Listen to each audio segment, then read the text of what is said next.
అటువంటి సుగ్రీవుడు దక్షిణ దిక్కుకు వెడుతున్న వానరులకు అంగదుండి నాయకుణ్ణి చేసి పంపిస్తున్నప్పుడు తిరిగి హనుమని ఒక్కరిని వెనక్కి పిలిచి ఒక మాట అన్నారు. గతిర్వేగశ్చ తేజశ్చ, ఓ హనుమ, నీ యందు మాత్రమే గతి, వేగము, తేజస్సు ఉన్నాయి.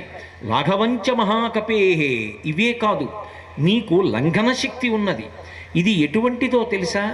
మారుతశ్చ మహౌజసః, నీ తండ్రి అయినటువంటి వాయుదేవుడున్నాడే, ఆయనకి ఎటువంటి శక్తి ఉన్నదో అటువంటి శక్తి ఒక్క నీయందు మాత్రమే ఉన్నది, వాయుదేవుని కుమారుడవు కనుక.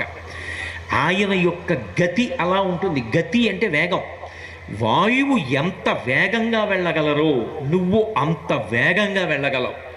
గతిర్వేగశ్చ, వేగము అంటే తొట్టుపాటు లేకుండా వెళ్ళుతున్నటువంటి లక్ష్యానికి అనుగుణంగా నియంత్రించుకోగలిగినటువంటి శక్తి, అటువంటిది పొంది ఉన్నవాడివి.